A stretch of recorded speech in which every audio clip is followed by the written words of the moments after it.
Imagine never buying another freelancing course again. Imagine having one website that has everything you need in building a service-based business. Imagine getting inside a practitioner's mind for over 10 years and not a self-proclaimed overnight success. Imagine learning from people who were ahead of you and holding you by the hand. Imagine learning from real practitioners and not fake gurus. Imagine learning how to create a business and build long-lasting relationships. Imagine you don't need to learn any hype, unethical persuasion, and really focus on what matters. Imagine profit, balance, discipline, work from home, and freedom. Create processes and systems, simplifying your life but building wealth. Imagine there's a community that can give you this. Imagine there's one place full of lessons that you only need. No hype, no BS, no annoying life coaches who keeps on shouting at you. Again, imagine never buying another freelancing course. Don't imagine. It's here. Welcome to Article and Design. We've been waiting for you. Join the world of Article and Design Pro, where your dreams are transformed into reality, where you earn a living you can be proud of, where you can get paid often and set clients for life, where you build a business and not be a freelancer forever. Join us and become an ND Pro member. I am Ethan, Article and Design's AI voice. Go to www.articleanddesign.com and see you there where the water is fine. If you're a freelancer or business owner, the Article and Design podcast is a must-listen. Hosted by experienced freelancer of over 10 years, Margaret Sulapas. Article and Design podcast covers a range of topics that will help you run your business more effectively. You'll learn about time management, marketing, pricing, and more. And because it's made by freelancers for freelancers, you can be sure that the advice is relevant and useful. If you want to improve your business skills and knowledge, tune into Article and Design podcast every Saturday. Now listen up and enjoy the show. Hello mga kababayan! Welcome to another episode of Article and Design podcast, where we teach freelancers and digital business owners the straightforward, no BS way on how to grow your business. I'm your host, Margaret, a freelance digital marketing strategist for over 10 years now. So this episode is special because this goes out to all kababayans or Filipinos in the Philippines, which is one of the most prolific freelancers or freelancing country or remote workers in the world. Before we start, I know many of you are listening and watching this podcast without subscribing to our channel.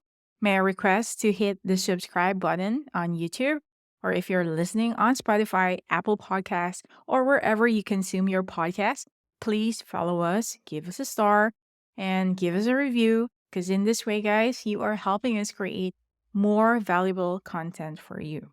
Disclaimer, I am not based in the Philippines as of the moment, but I am a Filipino, and I have a group of Filipinos who share these facts about freelancing in the Philippines, and these are also some of my first-hand experiences while I was still in the Philippines. So today, we'll be talking about a hot topic in the Filipino freelancing community. This topic was requested last year, and since we all know last 2020, COVID happened, and then many Filipinos were laid off from their jobs. And freelancing has never been this popular in the last 3 years. However, the sudden popularity of freelancing in the Philippines has led to more workplace abuses. In this episode, which is the episode part 1 of 2 of the Darkside of freelancing in the Philippines, we will discuss the issues and concerns that freelancers face, which is called the Darkside, as I mentioned, and in the next part, which is part 2, the episode after this, so please stay tuned next week. I will share some advice and best practices, first-hand experiences for aspiring freelancers or even the existing freelancers who continues to experience this, and how to navigate this and protect yourself. Darkside number 1, the lack of benefits for freelancers. First, let's talk about the issue of benefits or the lack thereof for freelancers. Unlike remote workers who are entitled to benefits mandated by laws, freelancers usually don't have the same privileges, right?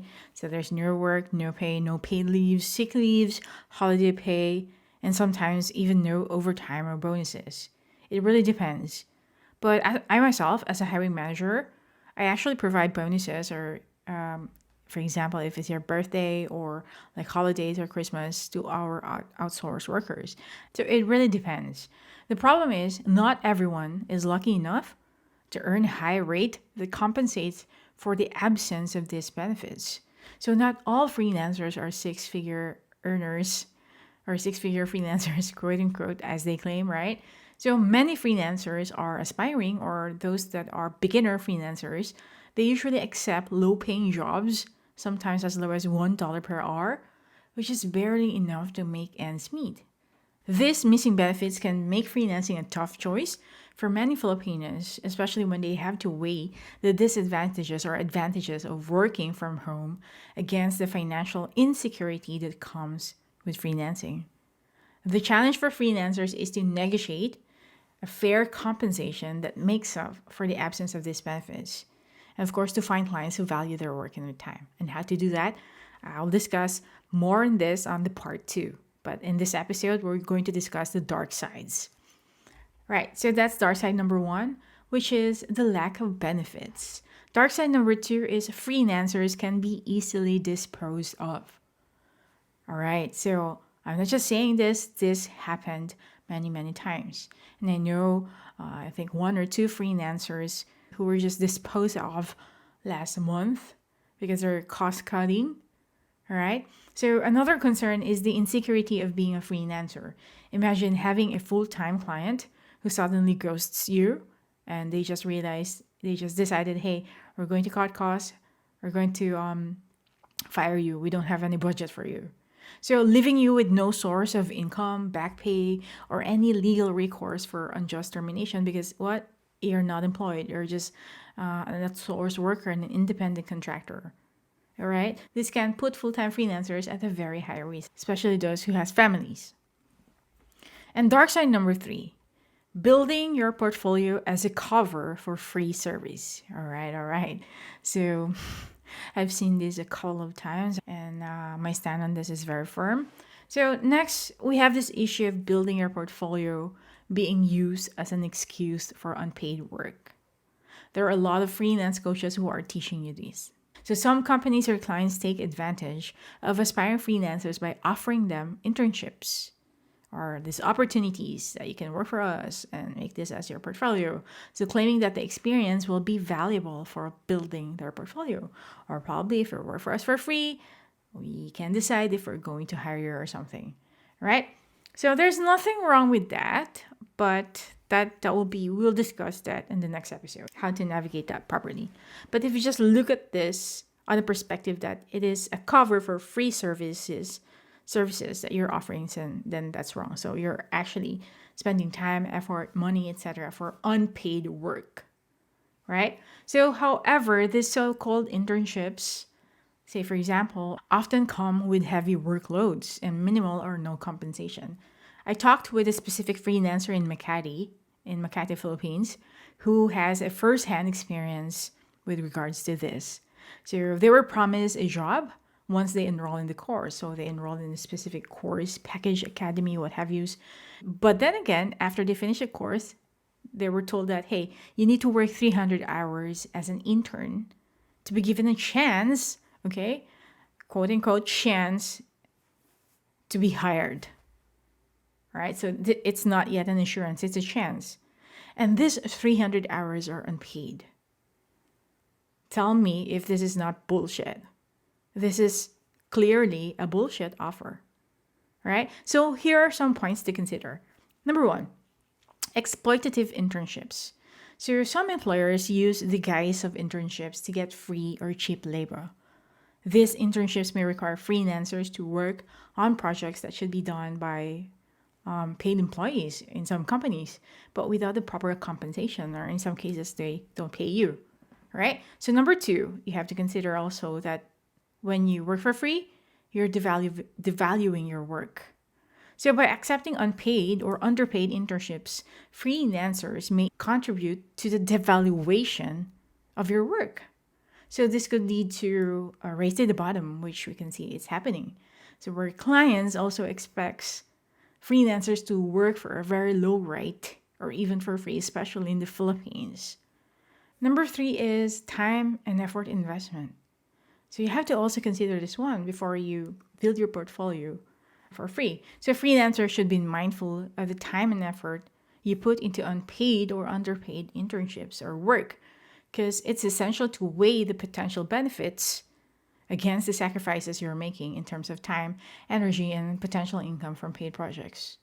All right, so there's a lot of nuances that could be discussed here, but we'll discuss that next time in the next episode. What I'm trying to share in this episode is just the dark sides. All right, remember, I'm not like closing my doors 100% on this one. You'll know my stand on this in the next episode and how you're going to do with this. But in general, I really, really don't suggest to work for free, but there's a workaround here. There's a workaround, okay? Dark side number 4 is cash grab seminars or webinars. This is really, really ubiquitous or prolific in the Philippines. I've seen a lot of like ads when I turn on my location to the Philippines and turn on the ads. I've seen a lot of ads. Free webinar, earn 6-figure, free whatever. We earned already 7 figures, we're 8-figure freelancer. We're going to teach you how to do it. Blah, blah, blah. Just attend this webinar for free. Okay, let's discuss. Let's deconstruct that cash grab seminars or webinars. So we've seen this. We've seen a surge in this seminars or webinars that promises high earnings with minimal effort. But the truth is, guys, these so-called gurus are just making money from the seminars or webinars themselves. I'm not saying all of them. I'm saying some of them. You know what I mentioned in my weekly newsletter? I'm sending A&D letters every Sunday, which, by the way, if you're not yet subscribed, just go to www.articleondesign.com/newsletter or click the link in this description so you can receive my A&D letters every Sunday. I digress. So going back, as I've mentioned, these so-called gurus are just making money from the webinars themselves. All right. So these events or webinars are often marketed as opportunities to learn the secrets of, let's say, earning 6-figure incomes through freelancing. However, many of these webinars are designed to make money for the organizers, not to provide valuable education for the attendees or aspiring freelancers. Right? Again, I'm not saying all. There are like some or most of these webinars. I could name a few of legit webinars actually, but we're talking about these dark sides here.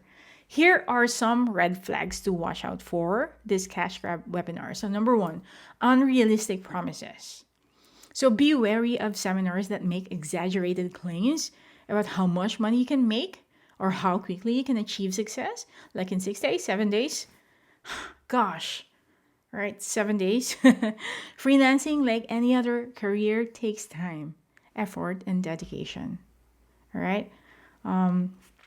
As we all know, right?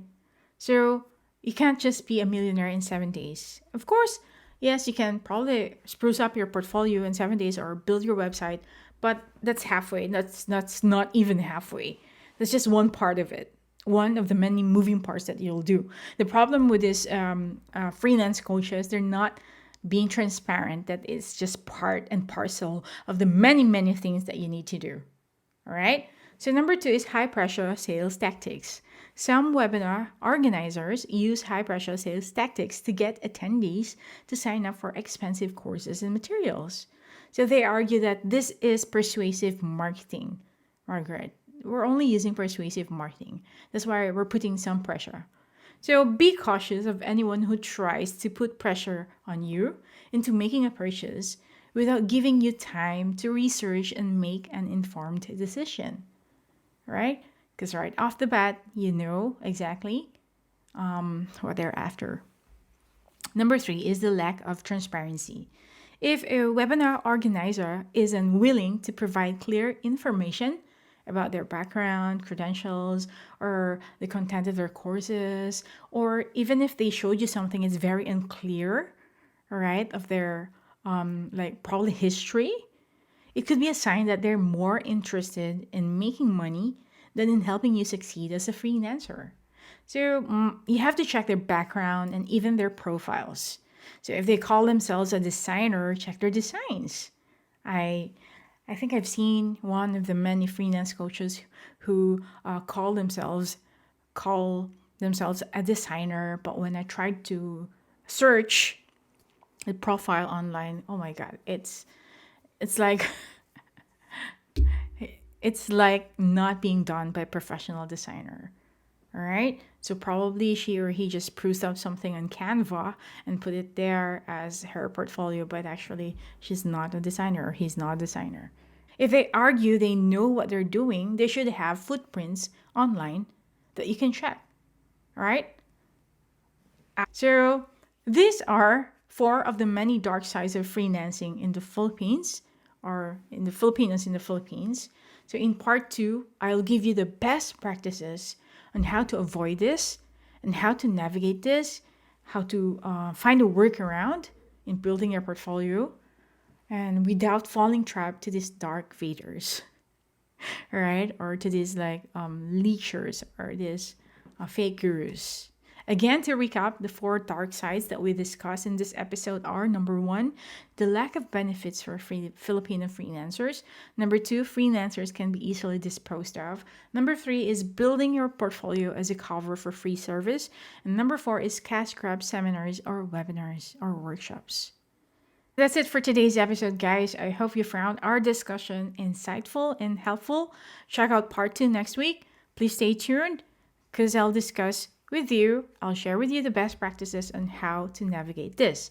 And again, many of you are listening or watching this podcast without subscribing to our channel. May I request to hit that subscribe button if you're watching this on YouTube or if you're listening on Spotify, Apple Podcasts, or wherever you consume your podcast. Please give us a follow, give us a review, because in this way, you are helping us create more valuable content for you. And if you want to go to the next level, guys, just check out our courses and resources at www.articleanddesign.com. And rest assured, we are not fake gurus and we are practitioners. All right. So if you have any thoughts or experiences you'd like to share about this topic, about the dark side of freelancing in the Philippines, if you're a Filipino and you have an issue with freelancing, you have a first-hand experience, please let me know. Hit me up. All right, please feel free to reach out. If you have a story to tell, email me at admin@articleanddesign.com and I will reply to you personally. So until next time, this is Margaret. Take care and happy freelancing, mga kababayan. See you in the next episode. Bye. Thank you for listening to our podcast. We hope you enjoyed the show and found content helpful, insightful, or entertaining. If you have any questions, comments, or suggestions, guys, please feel free to reach out to us on our Discord, YouTube, or Facebook platforms. Just search for Article and Design. If you want to go to the next level, check out our website, articleanddesign.com, and be an AND Pro member. Until next time, you super freelancers, stay grounded. Bye! Oh, hey, you're still here. Can you give us a minute and leave us a review on our Facebook page? Thank you so much.